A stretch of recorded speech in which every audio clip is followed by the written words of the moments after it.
This is One-on-One.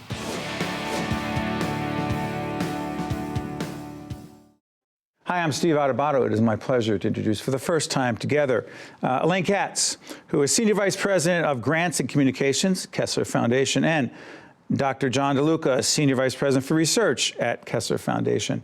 Elaine, I don't want to assume that everyone knows what the foundation is and why its work is so important. Tell us. Well, the Kessler Foundation changes lives through rehabilitation research and funding employment programs for people with disabilities. What makes us really unique is one of the few foundations that focuses on research as well as grant making. How many people are we really talking about that are dealing with the kinds of challenges that Elaine describes? Well, you know, people who are disabled are the biggest minority group in the country. You're talking about 56 million people who have some form of a disability. What kind are we talking about? Well, any disability, really. The kind of disabilities that we work with at the Kessler Foundation are primarily neurologic conditions such as multiple sclerosis, traumatic brain injury, spinal cord injury, and stroke. And so that's who we deal with in particular. But the disabled is a huge population. Elaine, the foundation created from what and why? The foundation was created through the sale of Kessler Institute about 10 years ago. And it was really established to continue research in the area of disability. And at the same time, we started looking at how we can give back to the community and began our grant-making program. And through the years, we've expanded the grant-making both from New Jersey to a national focus. And in fact, the CAUCUS Educational Corporation is a recipient of the foundation's, one of the grants to further education in this area. Doctor, let's talk about some of the research that is most relevant to the community watching us right now on public television and files. Talk about it. Give us an example of some of the research that is really relevant and people should know about. Well, a lot of the research that we're doing is helping people get their function back. Because imagine you have a problem, you have to go to the hospital, and you need to get your function back, your memory, your mobility, your cognitive abilities. And a lot of the research that we do is what are the best interventions that we can look at and show that has an effectiveness. And so those populations, sometimes in the past, people have just come up with what we think is the best thing to do. What we think is best. Right. So what does the research look like? Well, the research is showing, for example, that, you have a spinal cord injury. And the idea is to try to get you back to walk, but if you really aren't able to walk, so what's your rehabilitation going to be? What we've been doing most recently is work in the area of robotics, where we can get actually individuals out of the wheelchair. Imagine that, Steve, for the first time in 15 years, to get up and out of the wheelchair. But it's not just getting out of the wheelchair. The rehab research part of it is, what else does mobility do? So for example, we're showing that it increases bone density, increases muscle mass, cardiovascular health. And just the psychological aspects of getting out of the chair and speaking to somebody eye to eye has been incredibly important for that. And I think that that's an example of how we look at not just mobility, but what's the research behind it, and how is that going to help people in a variety of areas of function. And Elaine, one of the areas that we've talked about a lot that follows up with what John's talking about is the potential for employment. Talk about that. Well, employment is very important. I mean, it gives you self-esteem. It's actually the first question somebody asks you after your name, what do you do?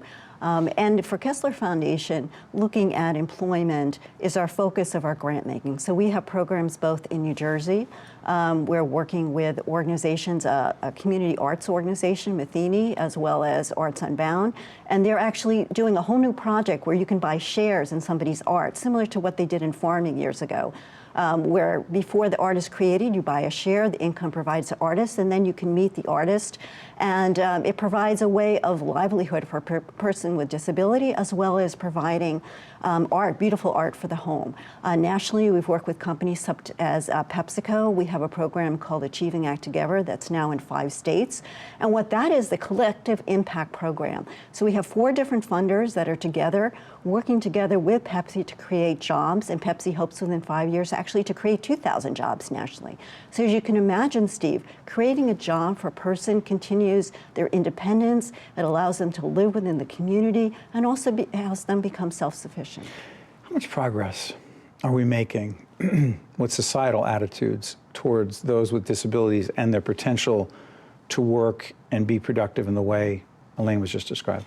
Well, that's really an important question because we have the best rehabilitation in the world. When you're trying to go to the hospital, you're in the hospital, we can treat all these functional problems such as mobility and cognition. But what happens when you leave the hospital? That system, you are now out of the system of care and into the system of society. So one of the nice things about the Kessler Foundation is with our focus on employment and our research on improving health, we have a grant that we just received. But it's a grant to do what? It's a grant Nielsen. to Nielsen Foundation. Nielsen Foundation. Right. It's a grant to The head of actually the grants would know exactly where the grant came from. Go ahead. No, is to get people with spinal cord injury while they're inpatient to start thinking about employment and getting help with their employment after they leave the hospital. And not only are we going to help them thinking about their employment possibilities, but follow them for like 2 years and establish a system by where they can utilize the systems that already exist in the state. Well, how would that make a difference? Give us a concrete example of where that would make a difference. Jump in here, Elaine. Well, it would make a difference if you know, for example, right now when a person is injured, they don't think about employment right away. They think about getting better. But if the end goal is employment, then you really have a goal, actually a personal goal. You need to, get together with your rehab and to use either robotics or other mechanisms to get working. And the reason you're really improving yourself is to get back into the workplace. So right now your thought is just on getting well, not what happens after you get well. And the foundation is thinking about the next steps. And we're thinking about the next steps. Real quick, before I let you out here, some of the other areas that you're into, the foundation making a difference. Pediatrics, real quick. Pediatrics, we have a new relationship with Children's Specialized Hospital, and we're working with the Department of Education in New Jersey, looking at what happens after a young child sustains an injury, what happens to their education before and after, and what kind of a difference does that injury make after following a hospitalization. And real quick, some of the other areas you were telling me right before we get on the air. Well, we have our, we do a national NTIDE, and which looks at, it's a monthly report based on the Bureau of Labor Statistics job report. So for example, last month in October, we found 30% of people with disabilities were working compared to 76% who are not working, which is a considerable difference. And we have lots of different programs that we're doing to make a difference. The latest one we're doing is a pilot program in Uber in Pittsburgh, looking at how Uber, which is always in the news, can be accessible for people with disabilities. There's lots of nonprofits that have wheelchair accessible vans that are not being used during the day, and perhaps there's a way of making them available to the community at large. And Uber has talked to us and our grantee Community Options, which is based in New Jersey and nationally, about creating a special app that's accessible, as well as trying to figure out a way to help people get to the doctor's appointments, get to employment, and continue life within the community. And finally, Doctor, important research continues to go on that makes a difference, correct? Absolutely. We're going to get people back, get their function back, we get them back into the community, we're going to get them off social supports, and we're going to be able to get them to get employed, be part of being part of their family and part of society again. And we can do that. You are doing that at Kessler Foundation. Dr. John DeLuca and Elaine Katz from Kessler Foundation, thank you for joining us. Thank you, Steve. Important work goes on every day. One-on-One with Steve Adubato has been a production of the CAUCUS Educational Corporation, celebrating over 25 years of broadcast excellence. Funding for this edition of One-on-One with Steve Adubato has been provided by Holy Name Medical Center in Teaneck, New Jersey, the Healthcare Foundation of New Jersey, Valley National Bank, MagnaCare, Partners for Health Foundation, the law firm of Gibbons PC, and by Adler Aphasia Center. Transportation provided by Airbrook Limousine, serving the metropolitan New York, New Jersey area.